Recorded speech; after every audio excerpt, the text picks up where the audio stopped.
சிற்றம்பலம். தென்னாடுடைய சிவனை போற்றி, எந்நாட்டவர்க்கும் இறைவா போற்றி.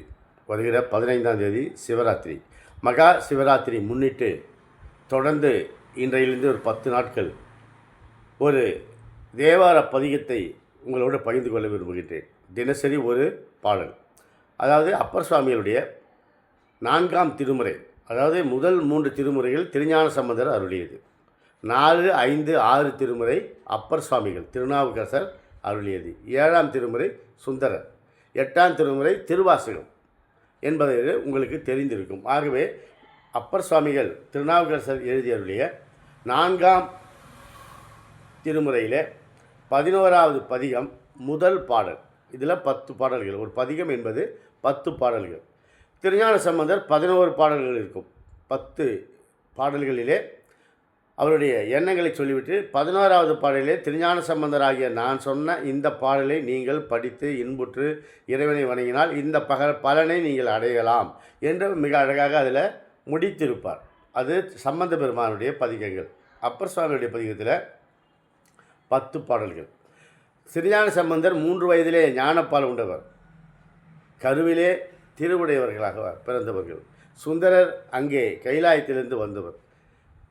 மாணிக்கவாசகர் இறையருளால் ஆட்கொள்ளப்பட்டவர். ஆனால் இந்த மூவரிலே, அதாவது தேவார மூவர் என்று சொல்லப்படுபவர் மூவர், திருஞான சம்பந்தர், திருநாவுக்கரசர், சுந்தரர். இந்த 3 பேரில் அவங்க 2 பேரும், சுந்தரரும் சம்பந்தரும் கருவிலே திருவுடையவர்களாக இறைவனுடைய அருளை பெற்றவர்கள். ஒருத்தர் இறைவனோடவே இருந்துவிட்டு வந்தவர். ஆகவே இவர் மட்டும், திருநாவுக்கரசர் சாதாரண குடும்பத்திலே, கடலூருக்கு பக்கத்தில் பன்ருட்டி, உங்களுக்கு தெரியும், பன்ருட்டி பலாப்பழத்துக்கு பெயர் போனது. சென்னை டு கும்பகோணம் மெயின் ரோட்லேயே இருக்குது பன்ருட்டி. திருவண்ணாமலை திருக்கோயிலில் போய்ட்டு சிதம்பரம் போகிறவங்க பன்ருட்டி வழியாக போவாங்க. கடலூர்லேருந்து பன்ருட்டி, பாண்டியிலேருந்து பன்ருட்டி, விழுப்புரத்துலேருந்து பன்ருட்டி, சென்ட்ரல் பிளேஸ் பன்ருட்டி. பன்ருட்டியில் இறங்கி ஒரு கொஞ்சம் தூரம், ஒரு 4-5 கிலோமீட்டர் சென்றீங்கன்னா திருவாமூர் என்கிற ஒரு அற்புதமான ஸ்தலம். பசுபதீஸ்வரர் ஆலயம், மிகவும் 2000 ஆண்டுகளுக்கு மேல் பழமையுடைய ஒரு ஆலயம். அதை வைப்புத்தலமாக அப்பர் சுவாமிகள் பாடியிருக்கிறார். அந்த ஊரில் தான் அப்பர் சுவாமிகள் பிறந்தார். அவருடைய இயற்பெயர் மருள் நீக்கியார், தந்தை பெயர் புகழனார், அம்மா பேர் மாது இனியார். மாது இனியார் புகழனார் தம்பதியருக்கு மகனாக பிறந்தவர் மருள் நீக்கியார் என்பது இவரது இயற்பெயர். அவருடைய வரலாறு உங்களுக்கு தெரியும். சமண மதத்தை சார்ந்து பிறகு கடலூரிலே பல்லவ மன்னர்களாலே தண்டிக்கப்பட்டு தண்டனைகள் கொடுக்கப்பட்டு அது நிறைவேற்ற அவங்களால் முடியல. காரணம் இறையருள். அதுதான் இந்த பதிகத்தில் அவர் சொல்கிறார் 10 பாடல்களில். என்ன செஞ்சாங்கன்னா, திருப்பாதிரி புலியூர், கடலூரில் நீங்களும் இப்போ பார்த்தீங்கன்னா ஓல்டு டவுன் நியூ டவுன் இருக்கும். திருப்பாதிரி புலியூர் மிகவும் புகழ்பெற்ற பாடல் பெற்ற தேவார ஸ்தலம். பாடலீஸ்வரர், திருப்பாடலீஸ்வரம், பாடலீஸ்வரர் கடற்கரை ஓரமாக இருக்கிற ஒரு கோயில். கடல் இருக்குது கடலூரில். அந்த கடலில் தான் இவரை திருநாவுக்கரசரை கல்லை கட்டி, கழுத்தில் ஒரு பெரிய உடம்பு பூரா கல், இவர் உடம்பு கட்டியதை எடுத்துன்னு போய் சங்ககிரியில் கட்டி கடலில், ஆழமான கடலில் போய் போட்டுட்டு வந்துட்டாங்க. செத்துட்டார் இவருன்னு. பல்லவ மன்னர் ஓகே என்னப்பா பண்ணிட்டீங்களா? பண்ணிட்டேன் சார், கடலில் போட்டு சார், அவ்வளோதான் சார், அந்தால் காலி என்று சொல்லிடுறார். ஏன் அவ்வளோ அவங்களுக்கு வைத்தறிச்சல்னா, சமண மதத்திலிருந்து மீண்டும் சைவத்துக்கு திரும்பி அவர் சைவ சமயத்திலே நிறைய பதிகங்கள் பாடி கோயில்களுக்கெல்லாம் சென்று மக்களை, ஏராளமான மக்களை தன் பக்கம் ஈர்த்து சைவ சமயத்தை வளர்த்து கொண்டிருந்தார் கிபி 7ஆம் நூற்றாண்டில். இதை பொறுக்காதவர்கள் அவர்கிட்ட மன்னர் என்று சொல்லி இவரை தண்டிக்க வேண்டும் என்று சொல்லும்போது தான் இவரை தண்டிக்கிறார்கள். யானையை வைத்து மிதிக்க சொல்கிறார்கள். யானை என்ன பண்ணுகிறது, இவர் கீழே படுக்க வச்சுட்டாங்க. யானையை விட்டாங்க ஏறி மிதிக்கணும்னு. யானை இவர் சுற்றி வலம் வந்து 3 முறை வலம் வந்து யானை பாகன் அடக்கிறான் பாருங்க, அவனை தூக்கி விசில் அடிச்சிச்சு. அங்கே இருந்த ஜனங்களெல்லாம் துரத்தி ஓட்ட செஞ்சு விட்டு போய்விட்டது. ஆக அப்போதும் பிழைத்து கொண்டார். அப்புறமா தான் லாஸ்ட்டு சொல்யூஷன் என்ன, ஒரே வழி, இவரை கல்லை கட்டி கடலில் போட்டுடலாம். சரி, கல்லை கட்டினாங்க, கடலில் போட்டாங்க. இவங்க அவர் போய் சேர்ந்துட்டார் நினைக்கிறாங்க. ஆனால் அந்த கல் மிதந்தது, மிதவையாக அது படகாக மாறி அந்த இரும்பு செங்கல்களாக உடைந்து மலர் சரமாக அது மாற, இந்த கல் தெப்பமாக மாற, அந்த தெப்பத்தின் மீது சுவாமி வந்து சேர்ந்தார். திருப்பாதிரி புலியூர் என்கிற கடற்கரை ஓரத்திலே வந்து கோயில் வந்து பதிகம் பாடுகிறார். 10 பாடலில் முதல் பாடல் உங்களுக்கு எல்லோருக்கும் தெரிந்த உலக புகழ்பெற்ற பாடல் இது. 2 வரி, நம்ம கடைசி 2 வரி தான் எனக்கும் தெரியும். அப்போது சிறு வயதில் அந்த தேவாரம் என்கிற இந்த பக்தி கடலுள் மூழ்கிற போது எனக்கு தெரிந்த 2 வரி இதுதான். கற்றுணை பூட்டியோர் கடலில் பாய்ச்சினும் நற்றுணையாவது நமச்சிவாயவே. இதுதான் நமக்கு அந்த காலத்தில் தெரிந்த பாடல். இது எல்லோருக்குமே தெரிந்த ஒரு அழகான பாடல், புகழ்பெற்ற பாடல். இதில் முதல் 2 வரி ரொம்ப முக்கியமான ஒரு வரி. சொற்றுணை வேதியன் சோதிவானவன் பொற்றுணை திருந்தடி பொருந்த கை தொழ கற்றுணை பூட்டியோர் கடலில் பாய்ச்சினும் நற்றுணையாவது நமச்சிவாயமே என்பது தேவார பாடல், 4ஆம் திருமுறை, 11வது பதிகம், முதல் பாடல். இன்றையிலிருந்து இன்றைக்கு முதல் பாடல். சிவராத்திரி முடிய 10 பாடல்களை உங்களோடு நான் பகிர்ந்து கொள்ள விருப்பமாக இருக்கிறது. ஆகிய இதில் முதல் பாடல் சொற்றுணை வேதியர். சொல் என்றாலே வேதம் என்று சொல்வார்கள்.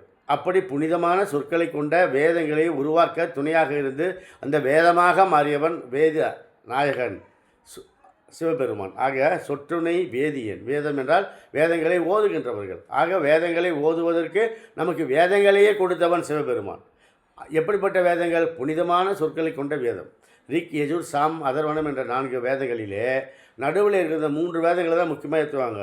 ரிக், யஜுர், அதர்வன வேதம். இந்த 3லே நடுவிலே இருக்கின்ற ரிக் வேதத்திலே நடுவிலே இருப்பது நமச்சிவாய. ஆக மிக முக்கியமான அந்த மந்திரம், சொல்பவரை காப்பாற்றுகிற மந்திரம். நமச்சிவாய வாழ்க நாதன் தாழ்வாழ்க என்று அவர் பாடியிருக்கிறார். காதலாகி கசிந்து கண்ணீர் மல்கி ஓதுவார் தம்மை நன்னறி குவிப்பது வேதம் 4 இனிமே இப்பொருளாவது நாதன் நாமம் நமச்சிவாய என்று சம்பந்தர் பாடியிருக்கிறார். ஆக நமச்சிவாய பதிகமே இவர் பாடியிருக்கிறார். அப்பர் சுவாமிகள் திருப்பாதிரி புலியில் சொற்றுணை வேதியன் சோதிவானவன், சோதியானவன், ஒளி பிழம்பானவன், அவன் ஒளி வடிவமானவன், இறைவன் அருட்பெருஞ்சோதியானவன். இப்போ அண்ணாமலையார் பார்க்கின்ற போது அண்ணாமலையா மன்னா போற்றி என்று சொல்கிற போது அருட்பெருஞ்சோதி ஆண்டவன், ஆதியும் அந்தமில்லா அருட்பெருஞ்சோதியானவன் அவன் இறைவன். ஆகவே சோதியானவன் பொற்துணை திருந்தடி பொருந்த அவனது பொன் போன்ற வழிகாட்டுகின்ற 2 அடிகளை, பொன்னார் திருவடிகளை நாம் சிக்கன பிடித்து கொண்டு மனதிலே அவன் உருவத்தை நினைத்து உருகி கை தொழுதால் உனக்கு என்ன நடக்கும்? கல்லை கட்டி கடலில் போட்டால் கூட உனக்கு நற்றுணையாக வருவது நமச்சிவாயவே என்கிற அருமையான மந்திரம். மந்திரம் மட்டுமல்ல, நமச்சிவாயம் என்று நாம் போற்றுகின்ற சிவபெருமானே நமக்கு துணையாக வந்து சேர்த்து விடுவார். எப்போ? நீ கல்லை கட்டி உன்னை கடலில் போட்டால் நீ நீந்தி வந்துடுவ. கல்லை கட்டி போட்டால் எப்படி போடுவேன்? கல்லை அழுத்திட்டு மேலே உனக்கு உள்ளதானே போய் சேரணும். ஆனால் அந்த நேரத்தில் கூட இவர் கடலில் பாடுறாரு. கடலில் கல்லை கட்டி போட்டுட்டு பிறகு இவர் பாடுறார் சிவபெருமான் நினச்சி. 10 பாட்டு. அதில் முதல் பாட்டு தான் இது. சொற்றுணை வேதியன் சோதிவானவன் பொற்றுணை திருந்தடி. நம்மை திருந்துவதற்காக அவனுடைய பொன்னார் திருவடிகள் வழிகாட்டுகிறது. ஒளிவல்லமானவன், சோதி வடிவானவன். அப்படி அவனுடைய திருவடிகளை கைத்தொழு, அவனே கதி என்று நினைத்து கைத்தொழ, நெஞ்சில் வைத்து கைத்தொழ கற்றுணை பூட்டியோர் கடலில் பாய்ச்சினும் நற்றுணையாவது நமச்சிவாயவே. அந்த நமச்சிவாயவ சிவாய நம சிவாய நம சிவாய நம நமச்சிவாய நம நமச்சிவாய நம என்று நீ தொடர்ந்து ஓதுகின்ற போது இறைவன் அவனுடைய திருச்செவிகளிலே விழம் உடனே உன்னை வந்து அவன் காப்பாற்றுவான். அதற்கு நானே சாட்சியம் என்று சொல்வதைப் போல திருநாவுக்கரசர் கடலூரிலே திருப்பாதிரி புலியூரிலே வரலாறு நடந்தது. இது பதிவானது. அவர் எழுதிய பாடல். அவரை கடலில் போட்டால் நாம் பொய் சொல்லலை, நாம் கட்டு கதைகள்லாம் கிடையாது. இது அவரே தேவாரத்தில் பதிகத்தில் பதிவு செஞ்சவர். அவரே வாக்குமூலம் இல்லையா, வள்ளலார் மாதிரி அவர் வாக்குமூலம் கொடுக்குறார்.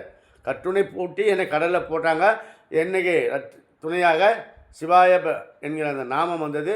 சிவபெருமானே எனக்கு துணையாக வந்து என்னை கடலில் சேர்த்து விட்டார், நான் உயிர் பிழைத்து கொண்டேன். ஆகவே நீங்கள் நமச்சிவாய மந்திரத்தை சொல்லுங்கள், சிவபெருமானை நம்புங்கள் என்று அழகாக நாவுக்கரசர் இதில் பதிவு செய்திருக்கிறார்.